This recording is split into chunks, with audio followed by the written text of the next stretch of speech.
So you've posted a role on LinkedIn, you've gotten 200 some applications, and you found four that were possible fits. You're asking yourself, how can I find the right person to grow my firm, serve my valued clients in the way that I would, and who fits in with our team?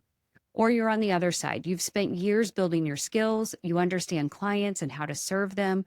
You know planning, you know this business. And when it's time to make a move, your only options are to Google firms near you, go to LinkedIn with hundreds of thousands of non industry specific listings, or quietly ask around to your friends in the industry. Over the last couple of years, I've had this conversation about how to better connect great talent to great firms. And along the way, I stumbled into Claire Vitale, and she brought together myself and Jill Barnett to stop talking and start walking the walk. And so we've built something new. We have built a talent marketplace exclusively for wealth management, for the firms, for the advisors, paraplanners, client service, ops, fintechs, et cetera, all the pieces that make great practices run well. So Claire Vitale and Jill Barnett are here to join us today, and we're going to talk all things hiring, all things talent. Let's get into it. Welcome to Advisors Off Script, Stories from the Independent Front Lines. I'm your host, Shelby Nickel. Welcome, Jill and Claire. Thanks for joining us today. So excited to be here. Well, so excited to have you both. I want to start off, as I almost always do, with a little bit of your all story so that our listeners can get to know the two of you. Claire, you brought our crew together on this effort, which is fantastic. Tell us a little bit about you and your journey in the industry. Yeah. Started as a bright-eyed recruiter at Northwestern Mutual at 21 years old. So learned very quickly how to hunt, cold call. Nothing was stopping me from getting the people in the door. Fast forward over the course of my tenure there, and I did spend a full 10 years at Northwestern, both at the corporate office and in the field. And I really wanted to do something on my own. 10 years of recruiting entrepreneurs. I thought, man, I want to have my own business. I grew up with a father that had a business. And so, started a consulting business, did a lot of training of recruiters, training how to recruit. And just over time, we really became CMC recruiting, which is specifically really what we do is recruit staff for wealth management firms. That is our specialty. My team's got 75 plus years combined experience doing it, and we absolutely love it. So we place about 100 people a year in the industry. We talk to about 5,000 to 6,000 candidates a year to get those people placed. So there's just so much volume out there, which is where some of this conversation happened. Fantastic. So Jill, tell us your story. Yeah, absolutely. So I have been in financial service for, nearly 2 decades. My path has been kind of interesting in the way that I started kind of in community banking, kind of went to payment processing, and then found my way to wealth management. And there's been kind of two main through lines that have been part of my career, and that's been HR has been an element of that, and M&A integration. And so through kind of corporate, I had some really wonderful experiences, and I found that, working directly with financial advisors and their businesses was a huge passion point for me. And so I run a consulting firm today that primarily works with financial advisors and their businesses on everything related to people. So think about hiring, think about how you're organizing your team, think about how you're building for the future and how you're serving clients. And a big conversation has been, where do I find the talent? How do I get them in the door? And on the flip side of that, there's amazing talent out there who's also having conversations about what they want to do with their career. And so this amazing, opportunity came up, and it's been just an absolute privilege working with the two of you on the Vested Network. It has been so such serendipitous. Yeah, it is. It is crazy. Because we were all seeing the same problem. We were seeing great talent and we were seeing great firms, and they weren't finding each other. We've just seen this uptick over the last couple of years of these incredible candidates. And there's an opportunity to connect them with these firms that are hiring, even if they're not hiring officially, or they are just putting feelers out there. Truly building a network was a dream. Yeah, I agree with you. And what I think is interesting there is this idea of people kind of putting feelers out. There is a lot of fear with any time that you're going to make a change and change roles. You know, in some industries, it is expected. I might be a nurse for one hospital and I'm going to go work as a nurse for another hospital. In our industry, I'm sure that comes with all kinds of, feels also. But I think in our industry, there's all this like client also element. I'm going to have to leave this set of clients to go work with a new set of clients and I'm going to miss these people. Or the advisors are afraid that their CSAs are going to somehow take the clients with them or things like that also. So there's just a lot of emotion in the hiring process here. And it seems as if to me that there is just this really nebulous fit component that is really hard for people to nail down. Yeah. I agree. And I think in this industry, right, when you're in a relationship industry, one of the biggest drivers that we have is a sense of belonging. And so what sits at the bottom of that, both for companies and for talent, is how do I find my home? And how do I help make sure I'm either getting the right information and or asking the right questions to assess that? And it's really hard in today's environment to be able to get that information and find that place that we want to be belonging. That's such a strong statement. Do you feel like also that the hunt for talent and Claire, you're probably one to really comment on this too, because you're seeing it in the trenches of your work every day. But it feels like to me that the hunt for talent is getting I don't know, harder or, that the talent is more rare and talent is in the driver's seat. And firms have to tell a different story in order to attract their talent. Yes, absolutely. They have to tell a different story, be really convicted about that story, and need to live that story. I mean, because they could say whatever they want, but selection process and, to retain people, you've got to really stick to that story too. And then the other thing is just at a very tactical perspective, we message tens of thousands of candidates every year on LinkedIn, which is a great network. And we're very lucky to have a very good response rate statistically. And we've had to pivot over and over and over again to keep those rates up. And it's because candidates are being bombarded by offshore companies. Not that there's anything wrong with that, but they're being bombarded with so many recruiters that are just in it for a volume, volume, volume. And so they don't know who's real. So from a recruiting firm perspective, something just constantly needs to change there. And having an industry specific job board with the talent profiles included is, again, it's a dream. And something needed to shift, just something needed to shift. Yeah, I think that's super interesting too, because the numbers, right? So I did a little research ahead of this episode and such. And if you were hiring a client service associate today on LinkedIn, there's over 117,000 listings for client service associate. There's 20,000 listings for financial planner. And some of those financial planner roles are really like corporate financial planning and analysis roles. Or you could also say paraplanner, but if you get into paraplanning, then we might end up in the social work field with some of those paras and those paratherapists. So it's really interesting too, just like as a candidate, thinking about wading through all of that. It's Yeah. almost like you have to know, hey, I want to talk to company A, B, and C, which is kind of the old school way of Googling like job opportunities, right? And saying, gosh, I want to work for this company or that company. It's just a very inefficient system today.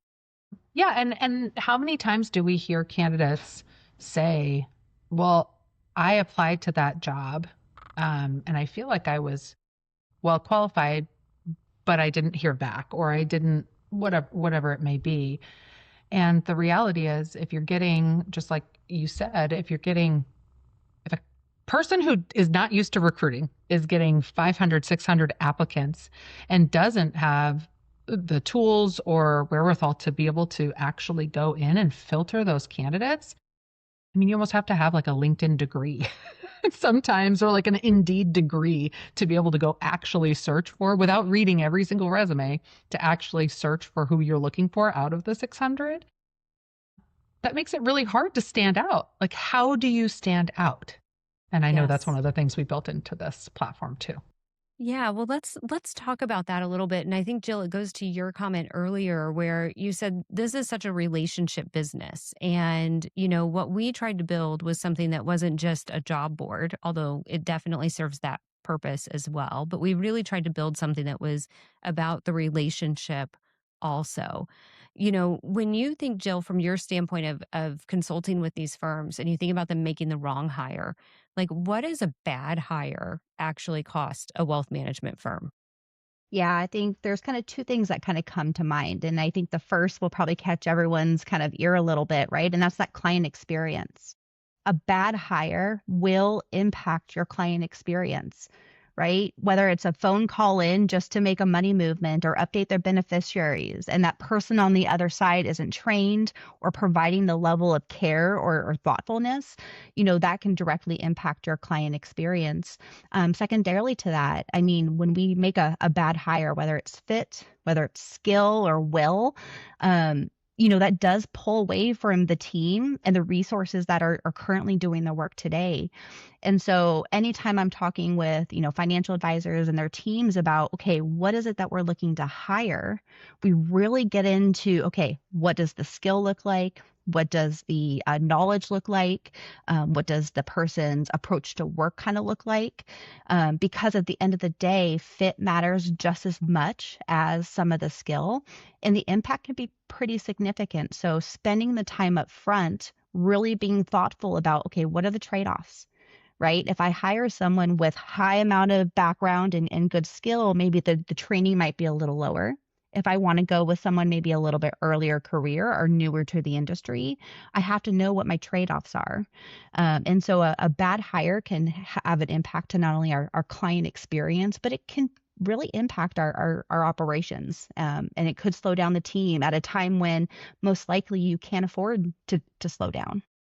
I think about almost a low risk way to start looking for somebody. It's a Yeah. pretty low risk way to start actually putting a job posting out there, starting to look at talent profiles so that you don't get in a bind like Jill was talking about, because so many of the people listening and so many of our clients and so many of our friends in the industry wait until they need the person or they needed the person a month ago to actually start the ball rolling on hiring. And then you're almost in this place of panic. So you're like, oh, that person looks good enough, so we're going to Yes. hire them. And then it can set on this whole sequence of okay events. Like the person might be fine, but it might take them a long time to get up to speed, to Jill's point. So Yeah. So, well, let's talk about the opposite side. Like, when a hire is great, what does that look and feel like? Yeah, I think when you have someone that's a good fit, they're coming in and they have that kind of service heart and that mentality. I think the immediate probably feel that a business owner or advisor has is almost like relief of like, oh, they're able to take that amount of work. I can see where they're able to add value. I can see where they can actually be someone who picks up the torch and carries it, right? Because at some point in time, the whole team needs to be able to ebb and flow. There's someone who's leading the charge, then someone else kind of picks up the torch there. And so on the flip side, a good hire is someone who comes in and can be a great contributor, can be a good fit for the team itself, and adds to the client experience. They get excited and they get energy from talking to the clients, or they get excited by solving the problems. I think a lot of the work that happens in today's, world is really just comes down to the variability, and it's complex. And so to be able to think on your toes, and I think a great hire can add to your culture in that way versus being, a little bit more on your heels. So, one of the things that I've noticed is that we have a lot of sameness in the industry. And we have firms who all say, I do comprehensive planning. I am a fiduciary. Our firm is the best at client service. You can expect, you know, uh, first class customer service, things like that. Right. And there's these words and they do have meaning, but they feel very same. And yet, I feel like a lot of times the magic in the right hire is in these like tiny little details. I can think about a practice in the Northeast who they're really into personal development, and the founder is listening to a podcast and doing manifestation and just all of this stuff to continually get better. And that gives me a different picture of who to match with them. How do you guys think about that? Is the magic in the little stuff? Is it in the big stuff? Is it both? How do we think about that? The magic is absolutely in the little. I think, like I was saying, the big things that you communicate are really important, right? We want to hear the buzzwords and we want to make sure that you're following through with those buzzwords too, right? We have a great culture. Amazing. Does that mean that we have happy hours every day? Does it mean that we have a ping pong table? Does it mean that we have high accountability? Does it mean that we have really high emotional intelligence to have conflict resolution? Does it mean that we send thank you notes to every single client that meets with us, whether they do work with us? There's so many ways that you really, those buzzwords, those values, whatever it is that you're talking about, being able to truly demonstrate those, whether it's in a conversation, in an initial conversation with a candidate, or if it's how you describe your company in an online platform. And some examples I was thinking about as you were talking was, gosh, if I was looking at a firm profile, wherever I was looking at it, I might be looking for community involvement. That's just where my heart is. I like to be of service, right? To me, it's important that I'm in an environment with like-minded people. So am I looking for, potentially, if I'm looking at a company, I'm going to be like, oh gosh, community service is one thing, but I want to know what community service means to them. It means that we take one day a month off to go spend time in our community. We donate 5% of our profits every year and we split it amongst the charities of everybody's choice on the team. Like those things matter so much, and they matter, again, even more than just the buzzwords. They really make firms stand apart from others that say all the things. Everybody could say they have community service. Everybody could say that they're fiduciaries. They should be. All of those things.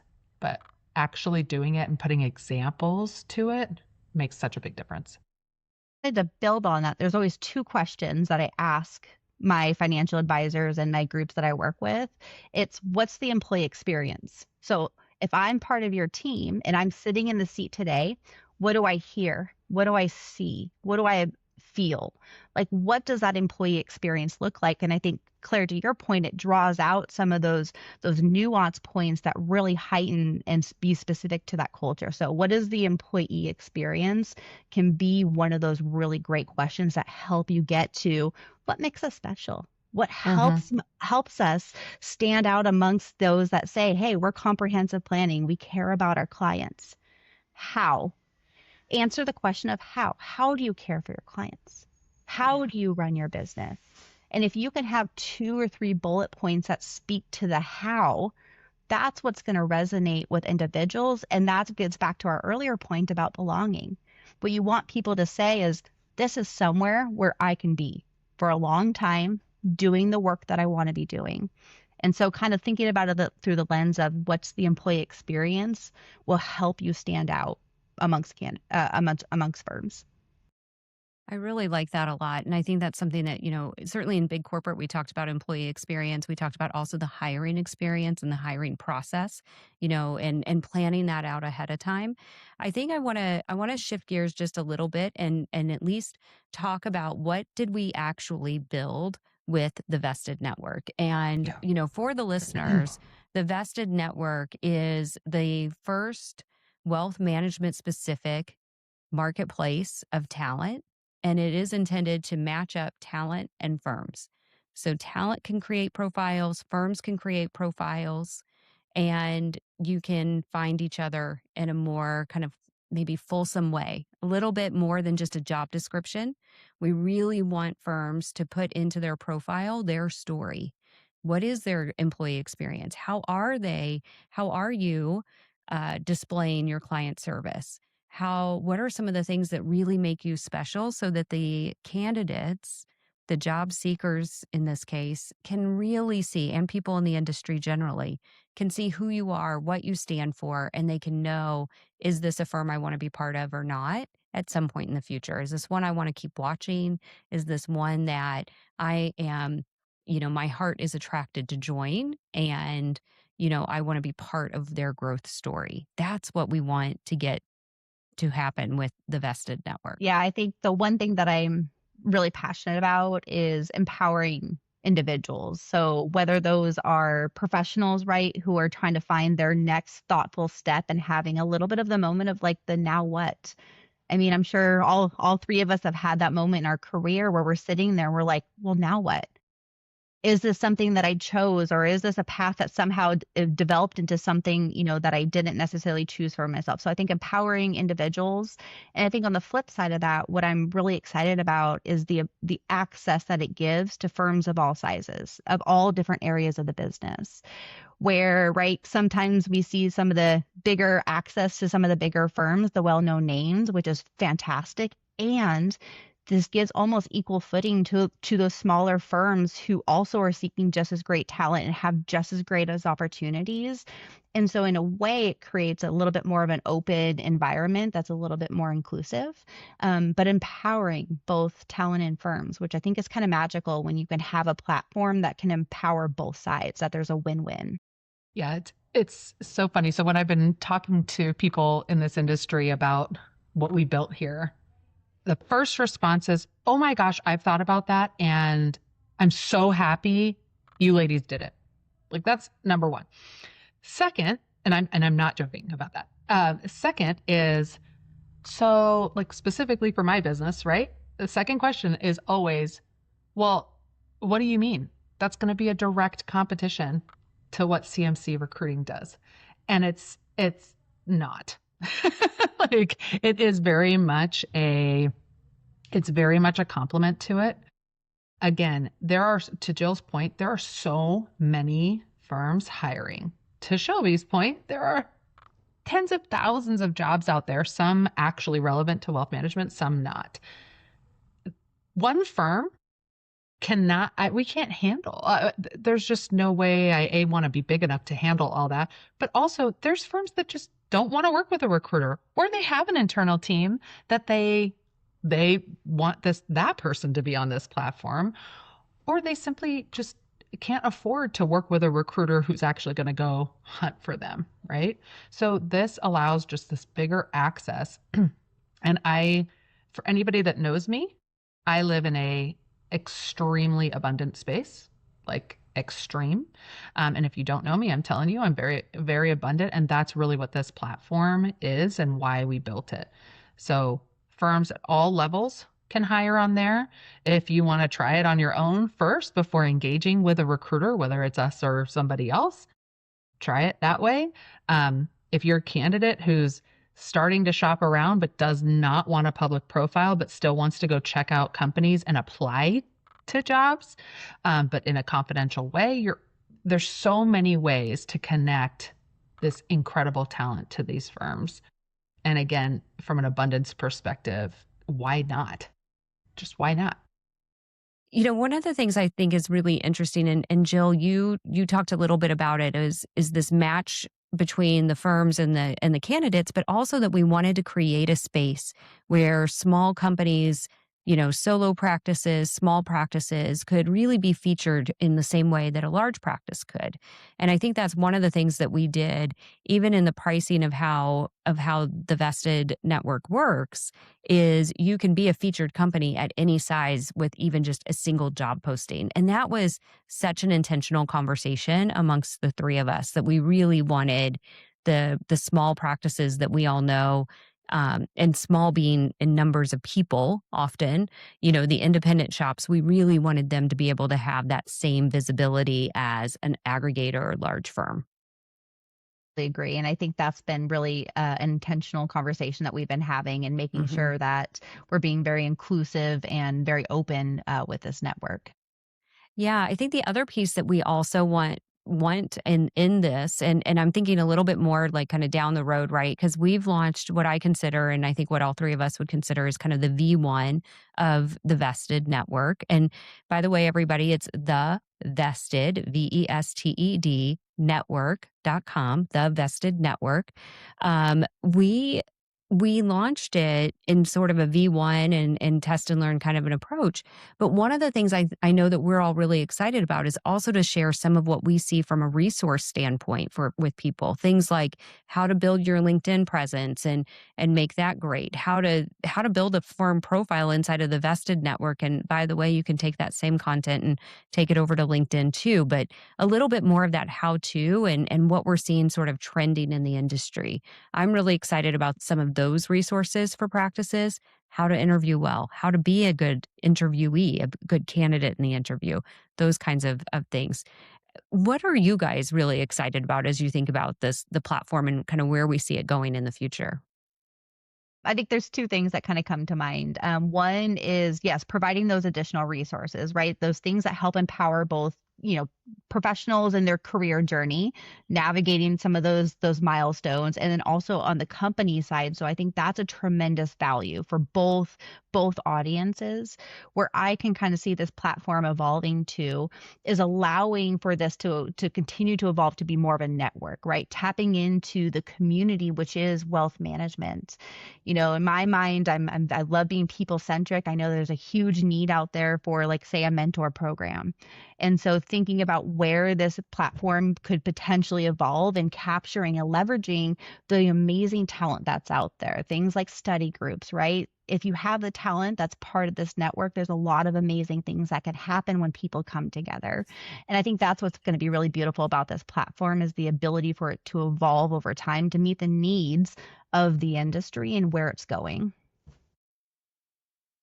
Absolutely. So I'm going to speak long term and what I see, but I also want to bring it back to the short term and what I'm really excited about too. So long term, absolutely the resources. Like I even think about how to best build a job description and doing some like I again in an abundant mentality, I'm happy to even record me sourcing like, hey, this is how I would source on the vested network. This is how I would source on LinkedIn, right? How can this be a very, very tactical place for people to go when they're looking for talent, or if they're talent looking for opportunities, both confidentially and not confidentially?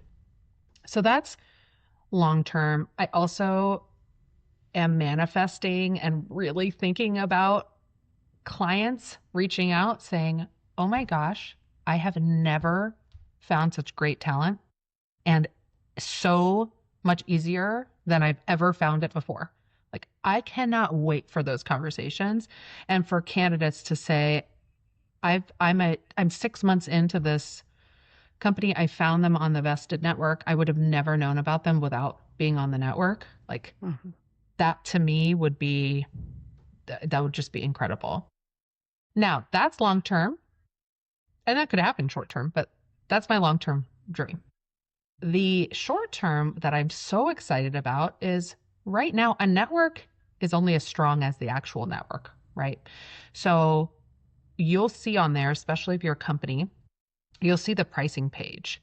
Well, on the pricing page, we created a section or an offering that you do get one free post and you do get 5 talent profiles for right now. We're thinking that will probably end of July is the date that we have in our head. We might extend, we might not. But what I'm really excited about is right now there is actually no risk. We Mhm. don't ask for your credit card. We don't do any of those things. I mean, genuinely, there's no risk to building a profile, both if you're a candidate or you're a company. Candidates, you don't want to be public on there. Just click I'm not open to, I'm not available to, or uncheck, I guess, available to work.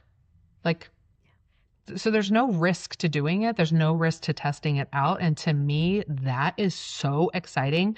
My company, we have a few of our job postings up. We've gotten some great candidates so far on it. So it just makes me excited that more companies are going to feel that same, like, oh my gosh, I got my first one from the Vested Network. How cool. And I click in it. And actually, the actual example is somebody applied. We've had multiple applications to our jobs, but somebody applied actually this morning, and I looked at her profile and I was like, oh my gosh, she would be perfect for a different role that I don't actually even have on the Vested Network. So it also pinged like maybe I should put all my roles on the Vested Network. We just didn't want to overwhelm with number of roles on there from our companies. So, but I'm excited about all of it. Yeah, I am exciting. too.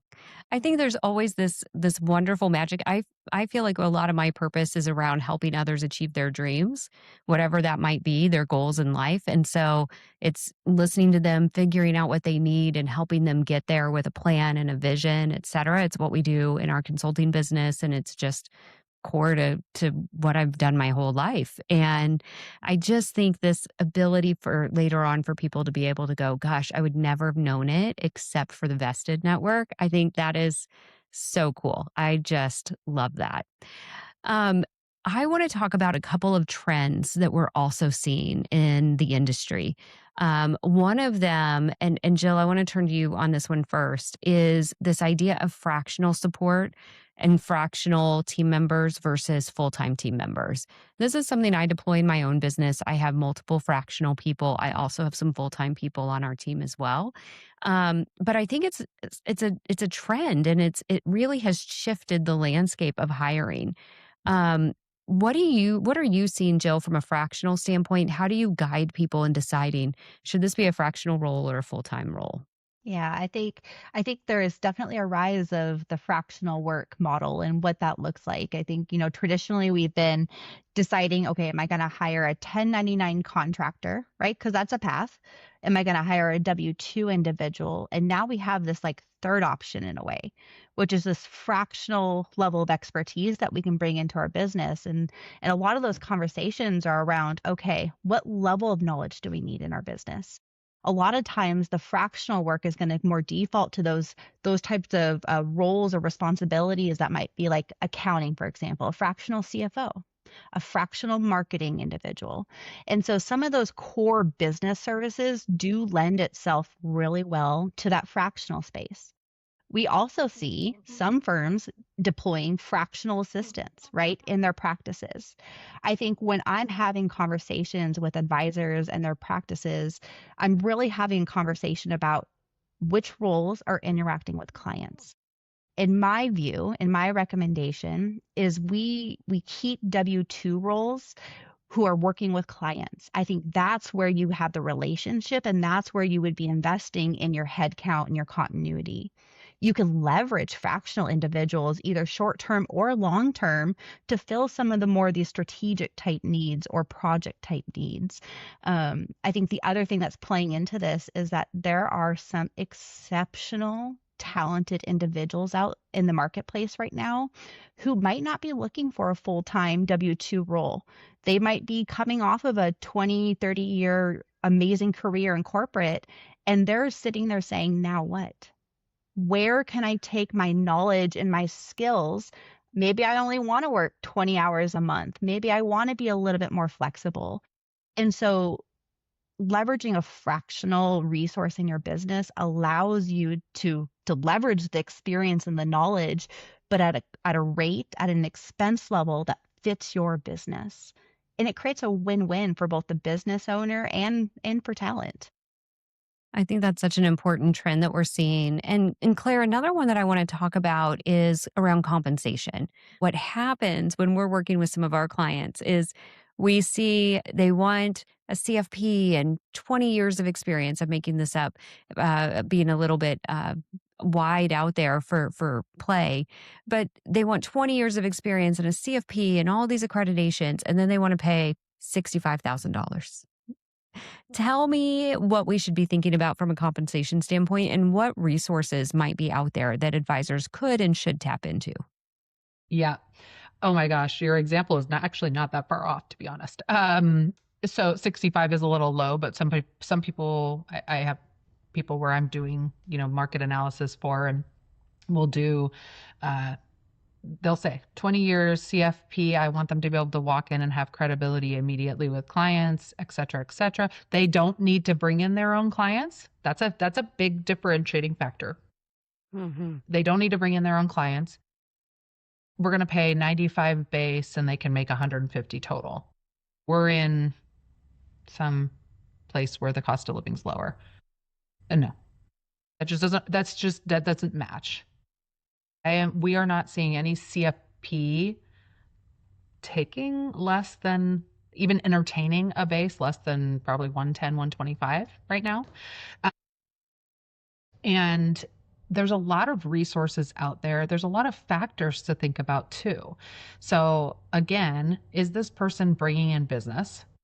Because you do have a little bit more wiggle room if the person's bringing in business. Let's say it's 75% client relationships, 25% bringing in business. You could have a decent base with some great upside. If it's 50-50, you could lower the base even more, but you could even have a way higher, maybe a 100K base, but maybe 250, 300 overall comp. But if they don't need to bring in clients, you can have it lower. My point is there's a lot of intentionality around your compensation.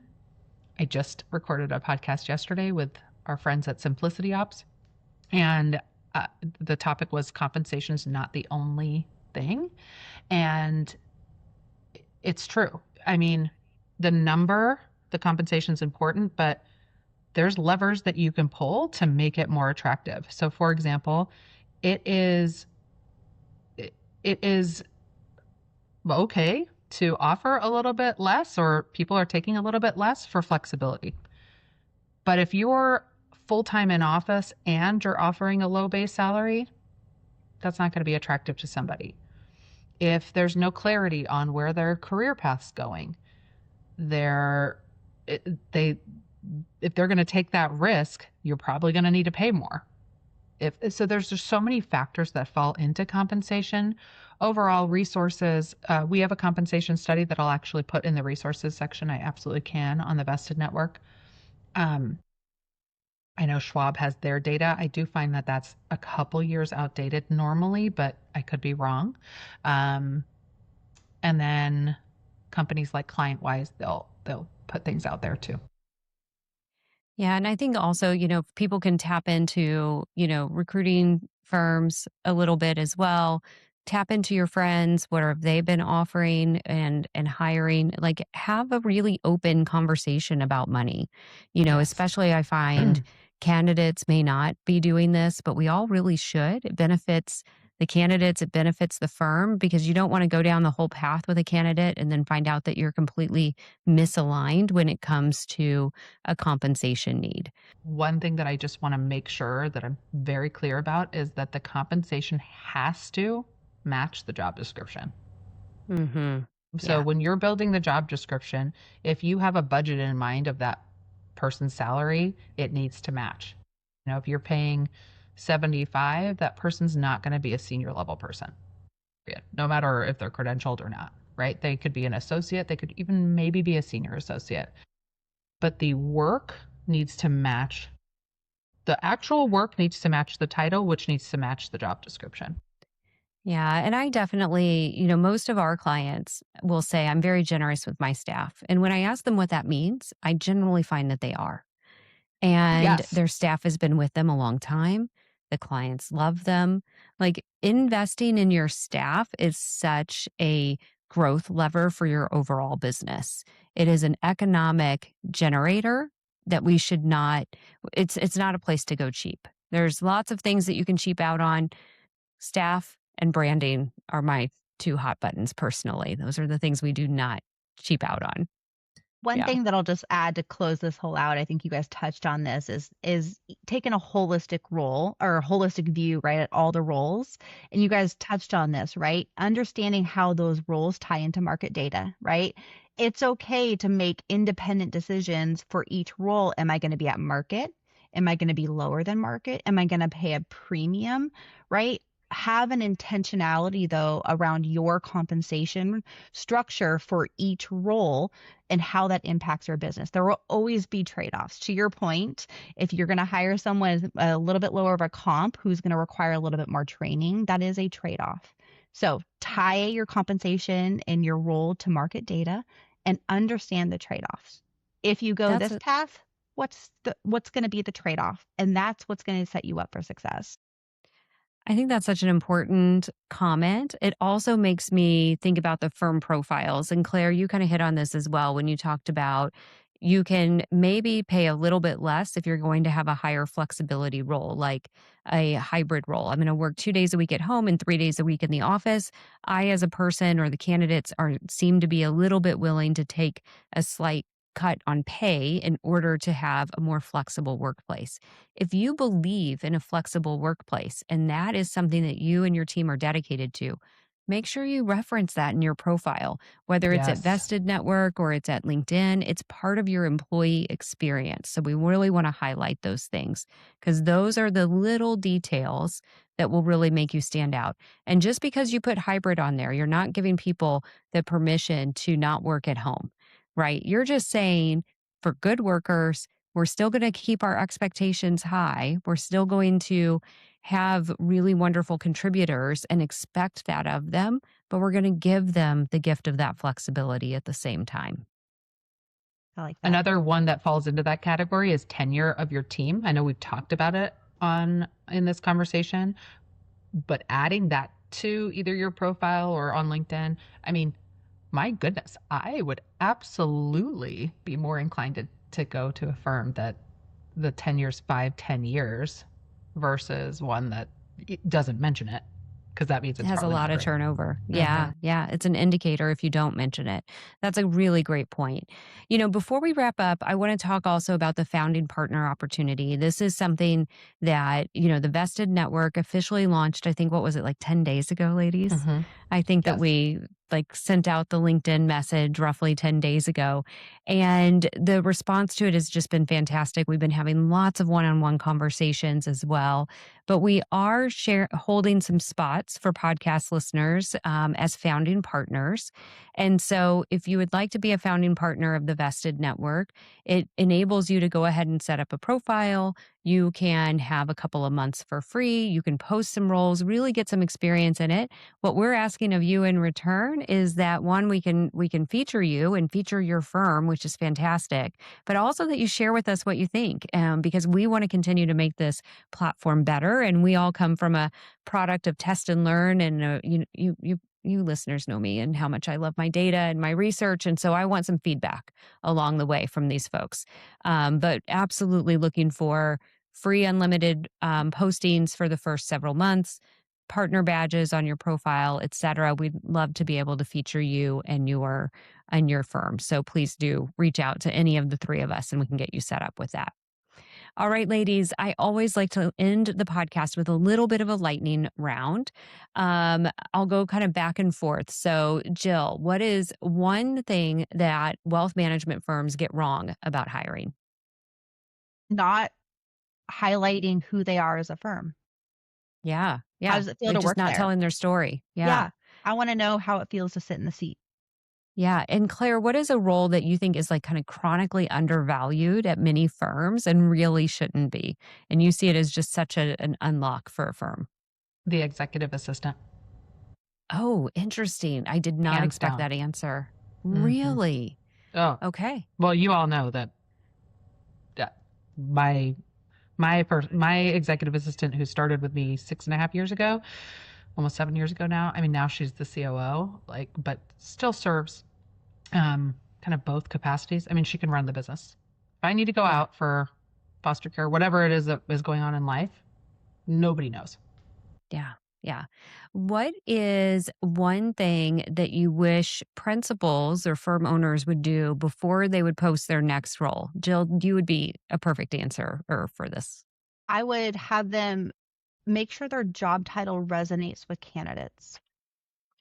Think about it through the lens of the applicant seeker. Will my job Yes. pull up in their search and be on top of their mind?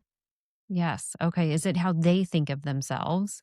And maybe does it meet a little bit of it is an ego need as well, right? We all like to see progress in our careers. So how can we show that along the way? And sometimes we Um, use internal nomenclature that sometimes will lead people astray, if we post it using that internal jargon versus using something that might resonate more broadly. oh, yes, makes sense. Okay, great. And Claire, what's something that candidates maybe underestimate about themselves?